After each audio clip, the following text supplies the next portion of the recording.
हरिश्चंद्रगड आहे ना, तो महाराष्ट्रातील इतर किल्ल्यांपेक्षा खूप वेगळा आहे, म्हणजे खूपच वेगळा आहे. कारण सह्याद्रीचा सिंह गर्जतो, शिवशंभू राजा, दरी दरीतून नाद गुंजला, महाराष्ट्र माझा. सह्याद्री, तोच सह्याद्री ज्याच्या कुशीत वाढत असताना माझ्या राजानं हिंदवी स्वराज्याची स्थापना केली. तोच सह्याद्री ज्याच्या कुशीत माझ्या राजानं उभ्या केलेल्या या साम्राज्याची साक्ष देत अनेक गडकोट आज देखील सन्मानाने उभे आहेत. आणि माझ्या राजानं उभ्या केलेल्या या साम्राज्याची साक्ष देणारा एक साक्षीदार म्हणजे किल्ले हरिश्चंद्रगड. मित्रांनो, असं सांगितलं जातं की मरण आल्याशिवाय स्वर्ग पाहता येत नाही. पण या महाराष्ट्रामध्ये जन्माला येणाऱ्या प्रत्येकासाठी ती बाब काहीशी चुकीची ठरते.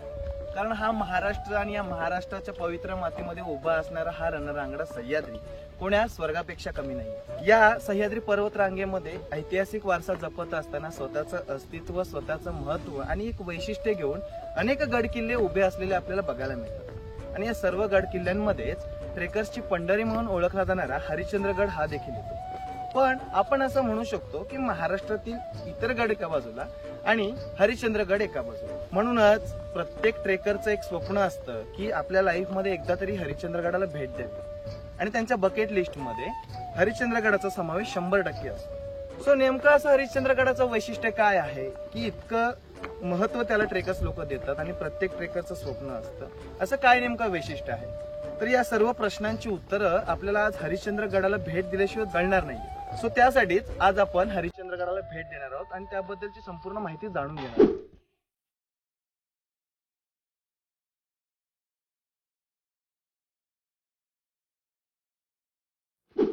मित्रांनो, इतिहासाचा अमूल्य वारसा जपणं ही आपली जबाबदारी आहे, पण तो वारसा आपल्याला लाभणं हे आपलं नशीब आहे.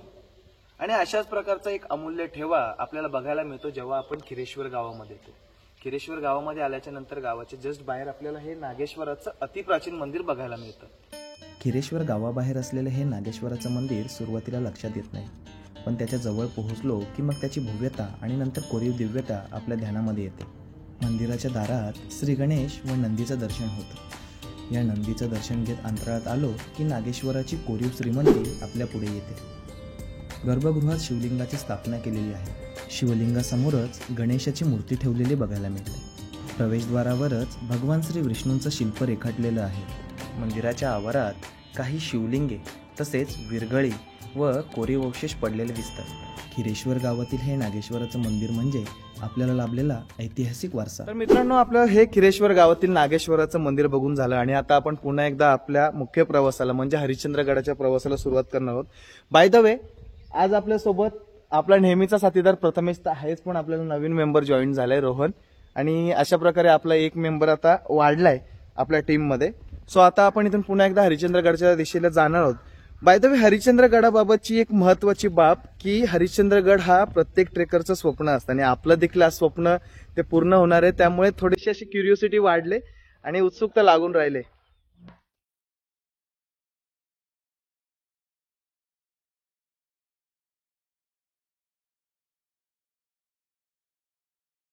सो आता जवळपास सकाळचे 10 वाजलेत आणि आता आपण खिरेश्वर गावामध्ये पोहोचलो. खिरेश्वर गावाच्या अगदी शेवटला जिथे आपल्याला बाईक पार्क करावी लागली आणि इथून आपल्या खऱ्या अर्थाने प्रवास सुरू होते. सो आपण तिथे बाईक पार्क केली आणि इथून पुढे आपल्या प्रवासाला सुरुवात केली. प्राचीन मत्स्य तसेच अग्निपुराणामध्ये उल्लेख आढळणारा हा अतिप्राचीन किल्ला सुरुवातीला आदिवासी महादेव कोळ्यांच्या ताब्यात होता. पुढे तो मोगलांकडे गेला, पण 1747 ते 48च्या दरम्यान झालेल्या युद्धात मराठ्यांनी मोगलांचा पराभव केला व किल्ला आपल्या ताब्यात घेतला. या किल्ल्याचे शेवटचे किल्लेदार होते रामजी भांगरे, म्हणजेच आद्य क्रांतिकारक राघोजी भांगरे यांचे वडील. तब्बल 3-3.5 हजार वर्षापूर्वीचा असणारा हा गिरिदुर्ग प्रकारातील अतिप्राचीन किल्ला, याची समुद्र सपाटीपासूनची उंची म्हणजे जवळपास तब्बल 1422 मीटर इतकी आहे. जेव्हा आम्ही घरातून निघालो तर एकाच गोष्टीची भीती होती की ऊन पडतो का काय, पण निसर्गाने अजूनपर्यंत तर आम्हाला साथ दिलाय. कारण सर्वत्र असा आभाट झालाय आणि त्यामुळे कोणत्याही प्रकारे ऊन लागत नाही. गरमी होते पण ठीक आहे, उन्हापासून तर आपलं संरक्षण होतंय, निसर्गाचीच देण आहे.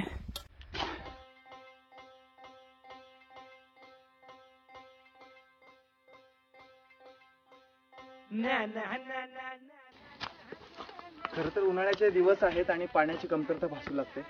त्यामुळे तशा प्रकारची कोणतीही अडचण आपल्याला निर्माण नको व्हायला म्हणून हे बिस्लरीचे जार आपण 2 घेतलेत. म्हणजे 10-1 लिटर आपल्याकडे पाणी आहे, त्यामुळे आपल्याला पाण्याची काही कमतरता तर भासणार नाही याची खात्री आपण करून घेतली. चला.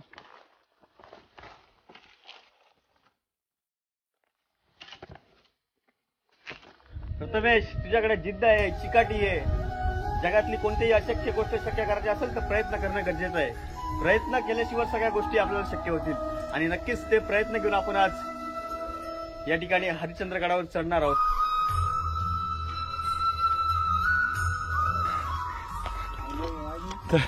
हे होते आपले मोटिवेटर रोहनदादा चौधरी. कोणालाही जर का मोटिवेशनची गरज असेल ना तर दादांची संपर्क साधा. दादांची इन्स्टा आयडी मी देतो डिस्क्रिप्शन मध्ये.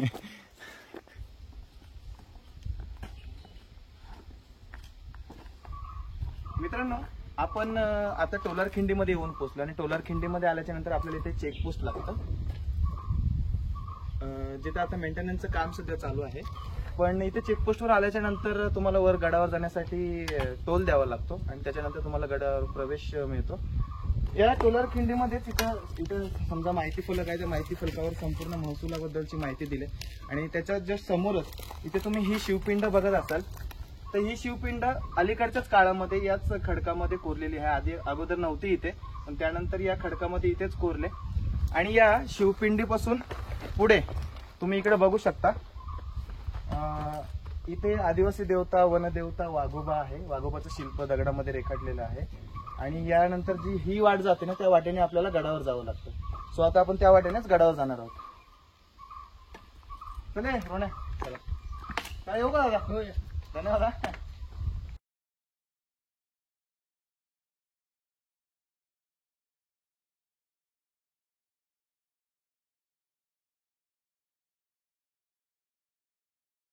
पावसाळ्यामध्ये थोडा रिस्की होऊ शकतो, यासाठी ना इथे प्रशासनातर्फे हे रेलिंग्स बसवण्यात आलेत, म्हणजे ज्या रेलिंगच्या सहाय्याने आपण वर जाऊ शकतो.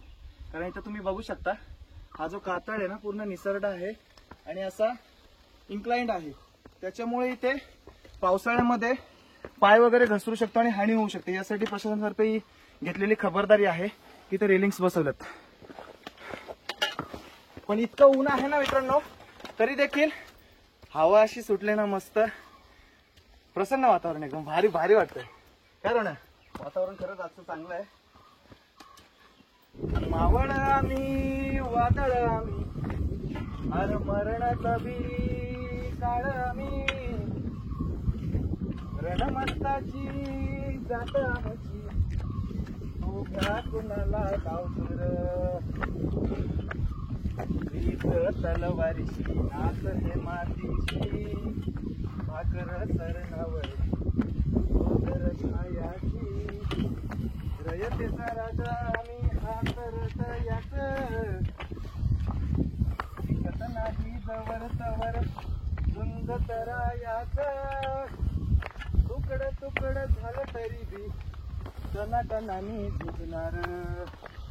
शिवबराज शिवबराज शिवबराज रागार, शिवबराज शिवबराज शिवबराज रागार, शिवबराज शिवबराज शिवबराज रागार, शिवबराज शिवबराज शिवबराज रागार. छत्रपती शिवाजी महाराज की जय. जय भवानी, जय शिवाजी, हर हर महादेव, हर हर महादेव, छत्रपती शिवाजी महाराज की जय. जय भवानी. जय शिवाजी.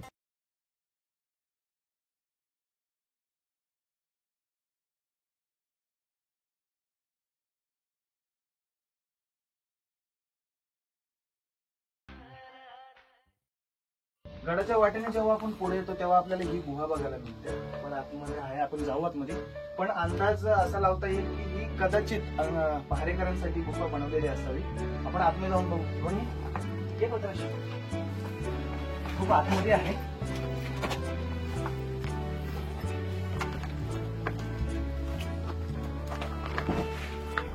इथे आल्याच्या नंतर मित्रांनो, तिथे आतमध्ये जर का पाहिलं ना तर तिथे दारूची बाटली पडलेली आहे. मी सिद्धगडाच्या व्हिडिओमध्ये देखील सांगितलं होतं की तुम्ही गडावर येता आणि अशा प्रकारचे जाळे करता. तर माझं एकच म्हणजे मी पुन्हा पुन्हा बोलत नाही बसणार की लायकी नसेल ना तर गडावर येत नका जाऊ. स्वतःच्या घरामध्ये पिझ्झा कुठेही पिझ्झा, पण तुमच्या लायक्या नसतील तर गडावर येऊन असे उद्योग करत नका जाऊ. तुम्हाला दाखवतो.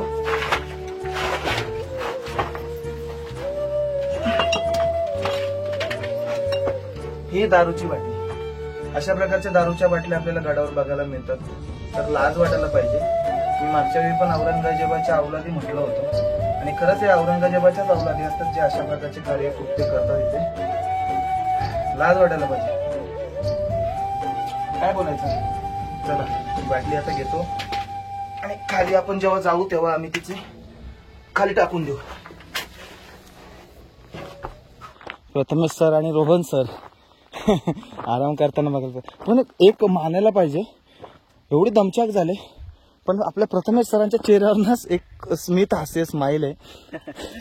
म्हणजे अशाच प्रकारे त्यांचं स्माईल नेहमी असते पण आज जरा वेगळी स्माईल आहे. रोहन सर देखील हसतात. नक्कीच आपल्या चेहऱ्यावर जर हास्य असलं ना तर आपल्याला कोणतीच गोष्ट म्हणजे अवघड वाटत नाही. हास्य मनामध्ये नेहमी पाहिजे. अनेक एनर्जी आणि मनात काही असलं तरी चालेल, मनात किती दुःख असलं तरी चेहऱ्यावर स्माईल. चेहऱ्यावर स्माईल एक गरजेची आहे. म्हणतात ना जेवढा माणूस हसत राहतो तेवढा चांगला राहतो, त्याचं आरोग्य पण निरोगी राहतो. आरोग्य त्याचप्रमाणे या ठिकाणी मला तरी वाटतंय चेहऱ्यावर एक आणि याच्याने अजून एक फायदा काय होतो माहिती आहे का, आपल्यामुळे समोरच्याचा मूड खराब नाही होत. समोरच्या म्हणजे त्याच्या मनात पण एक चांगला उत्साह येतो. स्पिरिट आपण हसत राहिलो असतं. नक्कीच चांगलं 100%. चला निघायचं का मग आपण पुढे. चला निघूयात. मित्रांनो, हरिश्चंद्र गडावर आल्याच्या नंतर बहुतेक ट्रेकर्स आपण अशा एका पॉइंटला येऊन पोहोचलो जिथं बहुतेक ट्रेकर्स येत नाही. तुम्हाला इथे दिसत असेल तर इथे ही भिंत आहे आणि या शिखरावर आपण येऊन पोहोचलोय. इथे जरा एक महाराजांचा झेंडा तो पडलेला दिसतो, आपण आता नीट करू.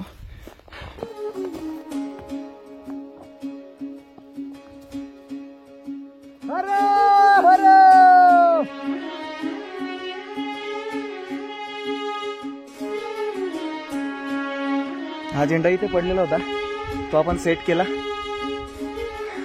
आता आपण त्या स्टॉपला जाऊ. अगदी दिसत असेल की इथे बघा खडकामध्ये ना या पायऱ्या कोरलेल्या आहेत आणि या इकडे पाण्याचे टाके आपल्याला बघायला मिळतात. आता सद्यस्थितीला त्या टाक्यांमध्ये पाणी नाहीये पण इथं पाण्याचे टाके आहेत. इथे तुम्हाला या कातळामध्ये कोरलेल्या पायऱ्या दिसत असतील आणि या बाजूला जर का तुम्ही पाहिलं ना तर भीषण कडा आपल्याला बघायला मिळतो. आपल्याला त्या तिथे जायचं. तुम्हाला दिसत असेल त्या तिथे महाराजांचा पुतळा आहे सिंहासनावरचा, तिथे आपल्याला जायचंय. मित्रांनो, हरिश्चंद्रगड आहे ना तो महाराष्ट्रातील इतर किल्ल्यांपेक्षा खूप वेगळा आहे. म्हणजे खूपच वेगळा आहे कारण या किल्ल्याला इतर किल्ल्यांप्रमाणे कोणत्याही प्रकारची तटबंदी नाहीये. जर का तुम्ही या किल्ल्याचं व्यवस्थित निरीक्षण केलं ना तर तुमच्या लक्षात येईल तर या किल्ल्याच्या चारही बाजूंना नैसर्गिक संरक्षण म्हणजेच चारही बाजूंना अशा कडेकपारी आहेत. रुद्रभीषण अशा कडेकपारींमुळे या किल्ल्याला कोणत्याही प्रकारची तटबंदी असलेली आपल्याला आढळत नाही.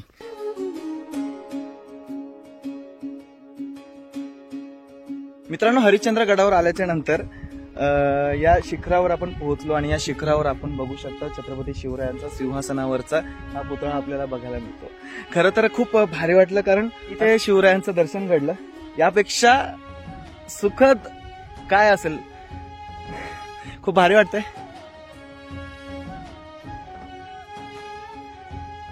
शिवरायांच्या स्मारकामधून जेव्हा आपण येतो, स्मारकापासून पुढे येतो ना तेव्हा आपल्याला इथे हे दगडी जातं आहे ते बघायला मिळतं.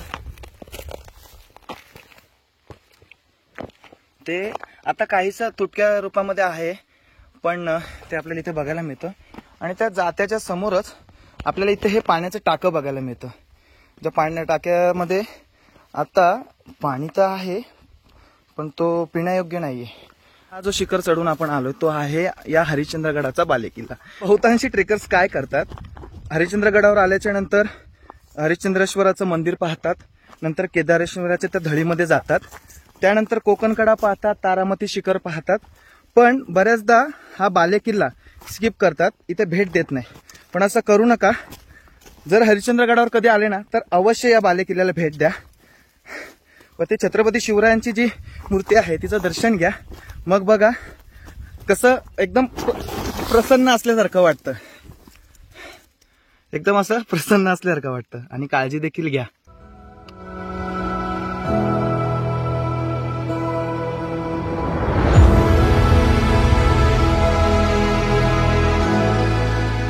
मित्रांनो, गडावर आल्याच्या नंतर आपल्या नजरेस पडतं ते 12व्या शतकापूर्वीचं असणारं प्राचीन असं हे शिवमंदिर. या शिवमंदिराला महादेव कळी म्हणजेच महादेवाच्या नावावरून ओळखल्या जाणाऱ्या आदिवासी महादेव कोळी समाजाचं कुलक म्हणून पाहिलं जातं. आणि या सह्याद्री पट्ट्यातील संपूर्ण आदिवासी महादेव कोळ्यांचं प्रतीक म्हणून या मंदिराकडे पाहिलं जातं. या मंदिराच्या आतमध्ये तर आपण जाऊ, पण त्या मंदिरामध्ये जाण्या अगोदर या मंदिराच्या बाहेरच इथे मंदिराच्या समोरच आपल्याला हे पुष्करणी तलाव बघायला मिळतं. या पुष्करणीच्या शेजारी अनेक लहान लहान मंदिरं एका रांगेमध्ये आहेत, ज्यापैकी काही मंदिरांमध्ये देवी देवतांच्या मूर्त्या या साबूत अवस्थेमध्ये आहेत, तर काही मंदिरातील मूर्त्या नाहीशा झाल्याचे आपल्याला कळते. तर मित्रांनो, हे होतं पुष्करणी तलाव. आता प्रश्न असा की पुष्करणी म्हणजे काय? तर आपली जी विहीर असते, त्या विहिरीच्या पाण्याच्या पात्रापर्यंत पोहोचण्यासाठी पायऱ्या केलेल्या असतात. सो अशा पायऱ्या केलेली विहीर म्हणजे पुष्करणी. तर हे झालं पुष्करणी तलाव. आता आपण आपल्या मंदिराकडे जाऊया, चला. हरिश्चंद्रेश्वराच्या मंदिरासमोरच आपल्याला एक दगडी मंदिर बघायला मिळते. ज्या मंदिराच्या आत प्रवेश केल्यानंतर समोरच आपल्याला दगडामध्ये कोरलेली गणेशाची मूर्ती तसेच पाण्यात असलेली महादेवाची पिंडी नजरेस पडते. मंदिराच्या प्रवेशद्वारावर आपल्याला कीर्तिमुख तसेच हनुमान कोरलेले बघायला मिळतात.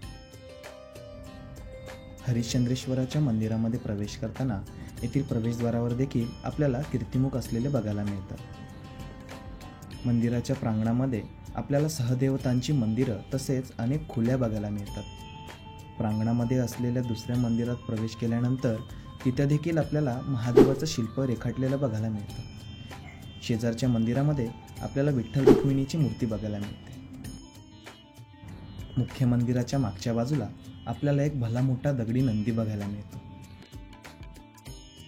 मंदिराच्या मागच्या बाजूला असणाऱ्या एका खोलीमध्ये मोठ्या प्रमाणामध्ये शिळा ठेवलेल्या आहेत. त्यामध्ये देवी देवतांच्या रेखीव मूर्त्या त्याचप्रमाणे विरगळींचा देखील समावेश आहे.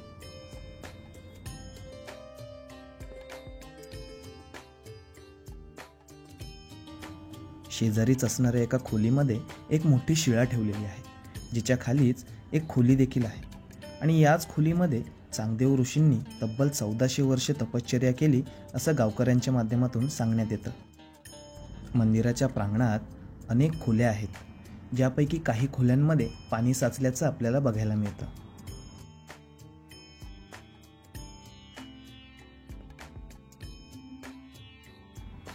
मंदिराच्या प्रांगणामध्ये असलेल्या या सर्व कलाकृती पाहून झाल्याच्या नंतर आपण श्री गणेशाचं दर्शन घेतलं आणि त्यानंतर हरिश्चंद्रेश्वराच्या दर्शनासाठी गेलो.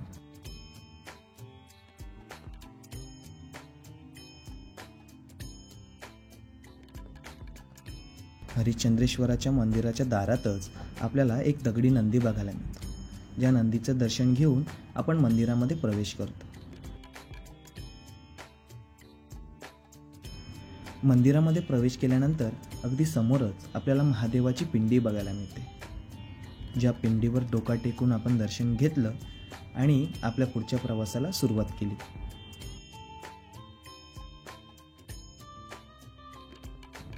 मंदिराच्या दारात एक दगडी पूल आहे, ज्या खालून तारामती शिखरावरून एक ओढा वाहत येतो आणि या ओढ्यालाच मंगळगंगेचं उगमस्थान म्हणतात. मित्रांनो, हरिश्चंद्रगडावर आल्याच्या नंतर हे हरिश्चंद्रेश्वराचं मंदिर पाहत असताना आपल्याला असा प्रश्न पडतो की नेमकं गडावरील हे मंदिर बांधलं कोणी?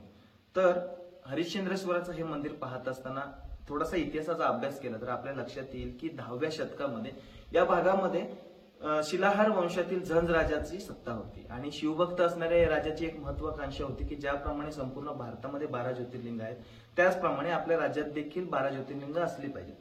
त्यामुळे ती महत्वाकांक्षा डोळ्यासमोर ठेवून त्या झंज राजाने काय केलं तर गोदावरी ते भीमा नदी दरम्यान ज्या 12 प्रमुख नद्या आहेत त्या नद्यांच्या उगमस्थानी 12 शिवालय उभारली आणि त्या 12 शिवालयांपैकीच हे असणारं मंदिर. आपण जे खाली पायथा गावामध्ये जे नागेश्वराचं मंदिर पाहिलं, ते नागेश्वराचं मंदिर देखील याच 12 मंदिरांमध्ये समावेश होतं. तर मित्रांनो, फायनली हे हरिश्चंद्रेश्वराचं मंदिर बघून झाल्याच्या नंतर आता आपण जाणार आहोत ट्रेकर्सची पंढरी म्हणून ओळखल्या जाणाऱ्या या गडाच्या पंढरीनाथाला भेटायला, अर्थातच केदारेश्वर मंदिराकडे. मंदिराच्या उत्तरेकडे पाण्याच्या प्रवाहाने तयार झालेली धळ आहे, जिच्यात इतर मंदिरांपेक्षा वेगळं असणारं एक प्राचीन मंदिर आहे. पण मंदिर जरी वेगळं असलं ना तरी शक्तीपीठ मात्र एकच. कोण? अरे अतिप्राचीन आणि अति कठीण ठिकाणी तू कुठेही जा, तुला तेच भेटणार. अरे पण कोण? अरे ना आदि ना अंत है उनका, वो सबका ना इनका उनका, वही है माला वही है मन का, मलन का अपनी ईद उनका, अंतर मंतर तंत्र ज्ञानी हे वैराग्य स्वाभिमानी, मृत्युंजय है महाविनाशी, ओमकार है उसी की वाली, बांग बतूरा बेल का पत्ता, तीनों लोग उसी की सत्ता, विश्वकर भी अधिक अमर है, महादेव हर हर है जपता, महादेव हर हर है जपता, हर हर महादेव, हर हर महादेव, हर हर महादेव. केदारेश्वर मंदिर हे एका गुहेत असून येथे वर्षभर पाणी असतं. गुहेच्या मध्यभागी सुमारे 5 फूट उंच शिवलिंग आहे, जिथवर जाण्यासाठी आपल्याला कंबरभर असणाऱ्या अतिशय बर्फाळ थंडगार पाण्यातून जावं लागतं.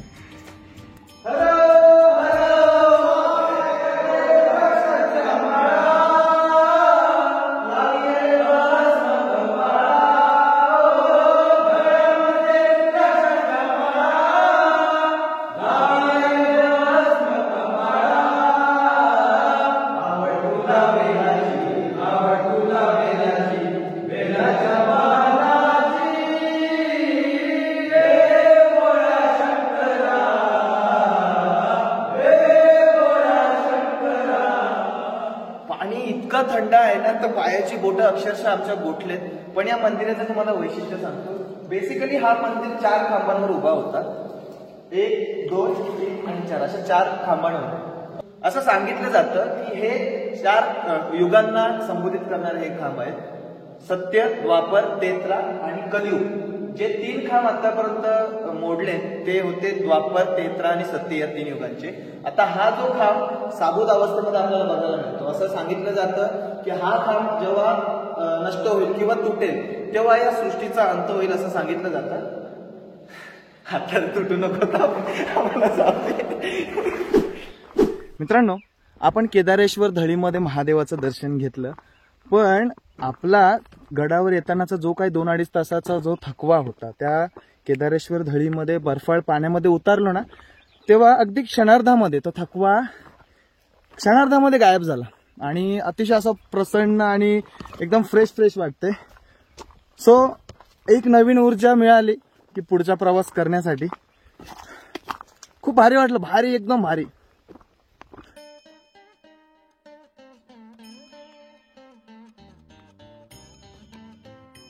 गडावर आल्याच्या नंतर तुम्ही बघू शकता इथे आपल्याला या प्राचीन गुहा बघायला मिळतात. एका पाठोपाठ एक कोरलेल्या गुहा. तिकडे पुढे देखील गुहा आहेत. पण या सर्व गुहांपैकी एक इथं गुहा आहे. त्याच्यामध्ये आहे ते आपल्या लाडक्या गणपती बाप्पाची मूर्ती.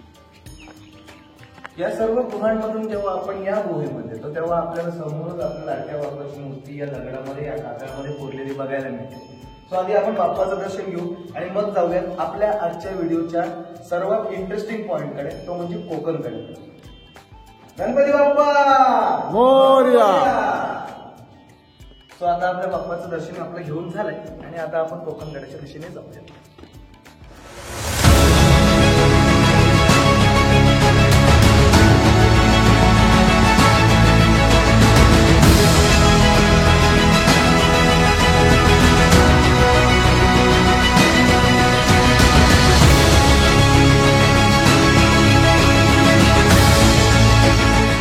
हरिश्चंद्रगडाचं सगळ्यात मुख्य आकर्षण म्हणजे हा कोकणकडा, जिथं आता आपण आहोत. दरवर्षी फक्त महाराष्ट्रातून किंवा देशभरातूनच नाही तर संपूर्ण जगभरातून म्हणजे विदेशातून देखील लाखो हजारो पर्यटक या कोकणकड्याला भेट देण्यासाठी येत असतात. 3 ते 3.5 हजार फूट उंच असणारा हा जो कडा आहे तो संपूर्ण महाराष्ट्रामधील उंच असणारा कडा आहे. आणि या कड्याचं एक वैशिष्ट्य आहे की हा कडा जस इतर कड्यांप्रमाणे असा उभा नाहीये, तर आंतरवक्र असणारा हा कडा आहे. आपल्या पाठीमागे जो आहे ना तो आहे तारामती शिखर आणि तो तारामती शिखर अहमदनगर आणि पुणे जिल्ह्यातील सगळ्यात उंच शिखर म्हणून त्याची ओळख आहे. जवळपास 4800 फीट इतकी त्याची उंची आहे. आता जवळपास संध्याकाळचे 6 वाजलेत. आपल्याला तिथे जायचं होतं पण वेळाभावी आपल्याला तिकडे जाता येणार नाही. सो आपण आता काही काळ इथे बसणार आहोत, कोकण कडा एन्जॉय करणार आहोत. आय होप तुम्ही आजची व्हिडिओ आपली एन्जॉय केली. जर का तुम्हाला आपली व्हिडिओ आवडली असेल, आपले एफर्ट्स आवडत असतील तर आपल्या चॅनलला नक्की सबस्क्राईब करा आणि व्हिडिओला लाईक अँड शेअर करून चॅनलला सबस्क्राईब करायला विसरू नका आणि बेल आयकॉन प्रेस करायला विसरू नका. धन्यवाद. जय शिवराय.